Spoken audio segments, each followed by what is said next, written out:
This is the perils of drug use. Yeah, scary shit. Y'all ready? Yeah, man. Here it comes. They're all growing and shit. Good God, man. Get that one. I could slit a newborn's throat with that one. Horror यह एक ऐसा genre है जहाँ creators ज़्यादातर entertainment के लिए fiction का सहारा लेते हैं, तभी तो फिंग भाई की कॉन्स्पिरेसी थ्योरीज इतनी ज़्यादा फेमस है। लेकिन आज इस वीडियो में मैं आपको कॉन्स्पिरेसी थ्योरी या रेडिट से उठाई किसी स्टोरी को शेयर नहीं करूँगा, बल्कि मैं आपको ऐसी रियल लाइफ डॉक्यूमेंट्रीज के बारे में बताऊँगा जो हॉरर प्लस रियलिटी की सीमा को पार कर देती हैं।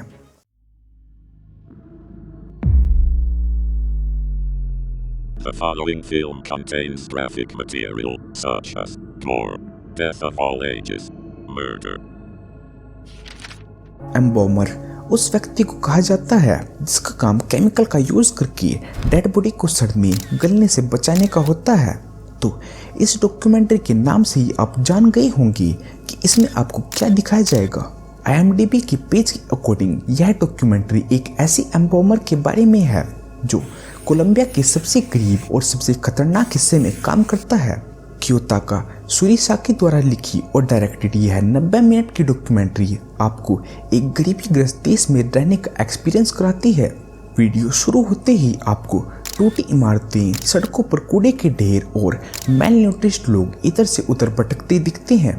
वीडियो में 3 मिनट के मार्क को पार करते ही आपको मौत की एक झलक दिखती है जब कैमरा डेड बॉडीज की एक ढेर पर पड़ता है, जो एक प्रकार से एम्बॉर्मर का वर्क स्टेशन था। अनफॉर्चुनेटली यह डॉक्यूमेंट्री इंग्लिश या हिंदी में ट्रांसलेट नहीं की गई, बट इस डॉक्यूमेंट्री को अगर आप म्यूट पर भी देखें तो आपको फिर भी समझ आएगा कि यह क्या कहना चाहती है। यह आपको वॉर और मैलिस की कॉन्सिक्वेंसेस को दिखाना चाहती है। फिल्म में अगला सीन एक क्राइम सीन दिखाया जाता है जिसमें एक व्यक्ति को छाती में चाकू घोंप घोंप कर मार दिया जाता है।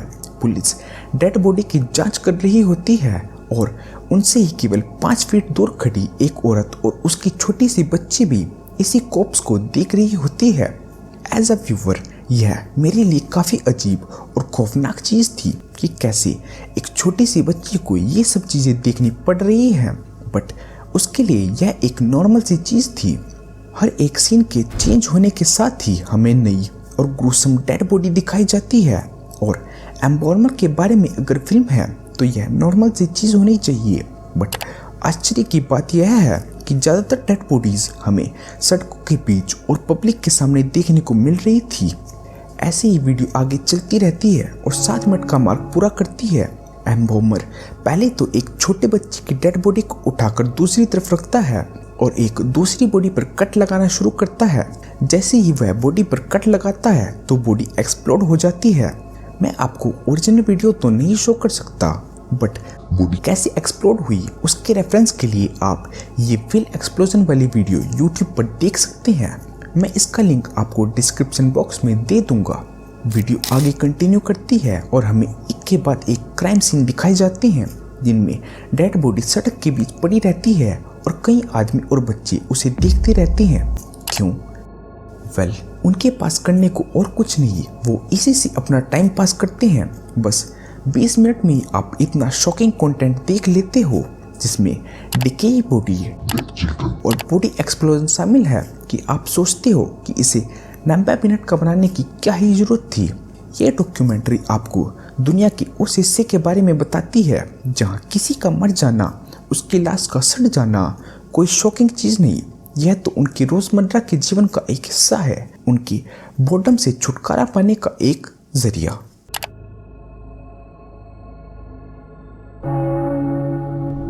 The following contains graphic content, drug and substance abuse, sexual assault, prostitution, murder, death, abortion. Lucifer Valentine द्वारा डायरेक्टेड साल 2012 में रिलीज हुई इस 1 घंटे 28 मिनट की फिल्म में वो लोग दिखाए गए हैं जिनमें 2 चीज़ें कॉमन थी, उनका ब्लैक मेटल म्यूजिक और ड्रग्स से लगाव। एक 20 सेकंड की वार्निंग स्क्रीन के बाद ब्रैड नामक एक व्यक्ति से फिल्म की शुरुआत होती है, जिसके पहले शब्द थे I use heroin. I inject it in my body. I snort it in my body because I'm addicted to it. I am a walking fucking abomination. इस मूवी के डायरेक्टर लूसीफर वैलेंटाइन अपनी अनऑर्थोडॉक्स फिल्मोग्राफी के लिए पहले से काफ़ी बदनाम है। उनकी इससे पहले डायरेक्टेड फिल्मों में शामिल है स्लो टॉर्चर प्यूक चैम्बर और स्लॉटर वोमिट डॉल्स। तो उनकी पहली मूवीज़ के टाइटल्स को देखकर आप यह एक्सपेक्ट कर सकते हैं कि यह डॉक्यूमेंट्री भी काफ़ी हॉरिफिक होगी। और इसे देखने के बाद हॉरिफिक वह शब्द नहीं जिसका मैं उपयोग करूँगा।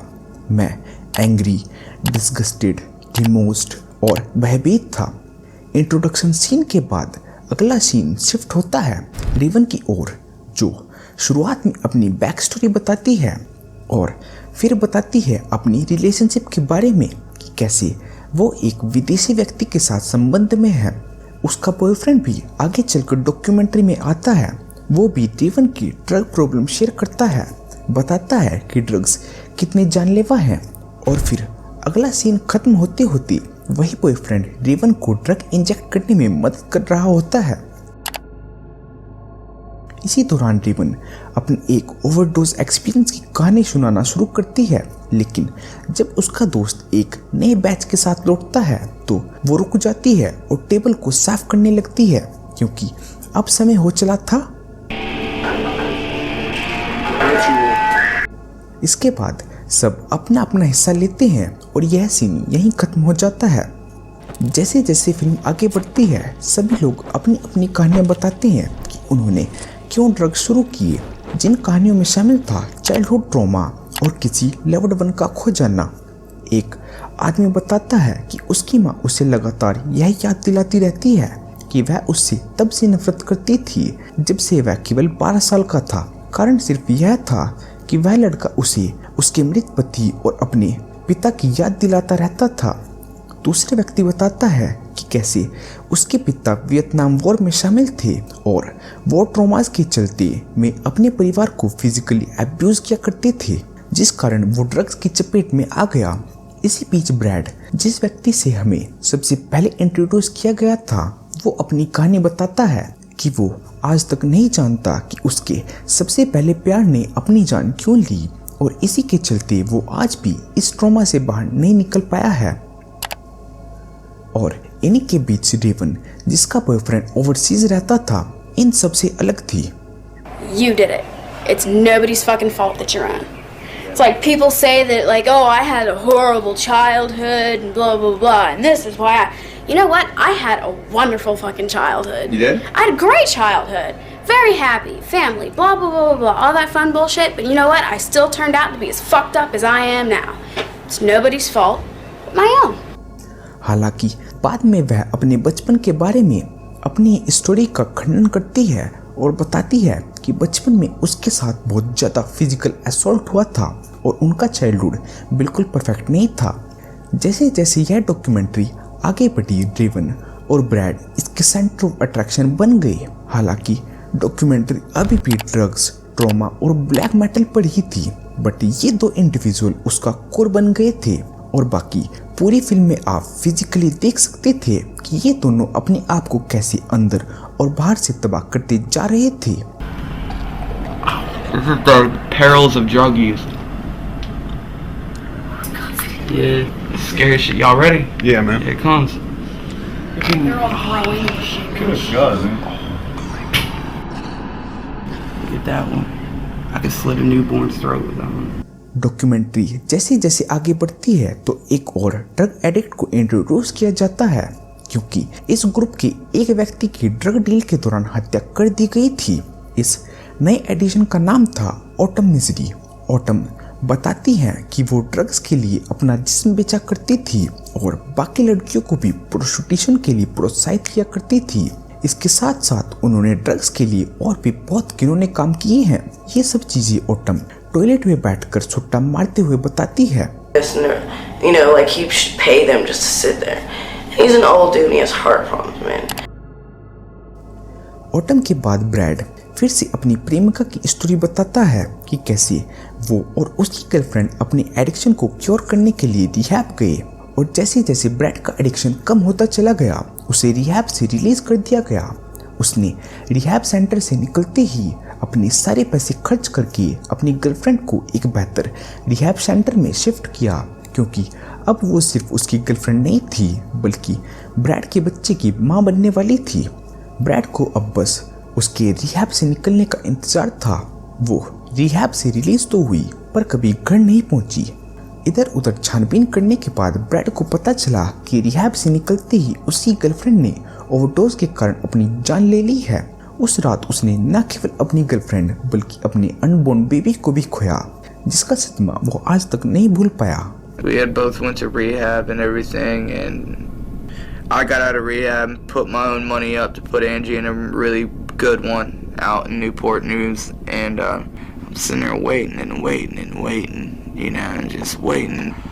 About 2 hours later, I get a call from her mom saying that they found her in Portsmouth behind the shooting range, you know, with the needle still in her arm, and she had OD'd off heroin. So she just got out of rehab that night. इसके अगले ही scene में autumn को पता चलता है कि वो भी प्रेग्नेंट है और उसके पास अबॉर्शन के पैसे नहीं हैं। इसके पास सीन चेंज होता है और ब्रैड उसके पेट में हीरोइन का इंजेक्शन इंजेक्ट कर रहा होता है, जिस कारण वो बेहोश हो जाती है और ब्रैड इस मौके का फायदा उठाकर अब तक आपको यह पता चल गया होगा कि आप केवल ड्रग एडिक्ट्स की फिल्म नहीं देख रहे बल्कि आप इंसानों को अपनी आंखों के सामने सड़ते हुए देख रहे हैं। फिल्म का एंड आते आते रेवन भी ओवरडोज के कारण मारी जाती है, बट IMDb के पेज के अकॉर्डिंग रेवन की डेथ स्टेज्ड यानी फेक थी।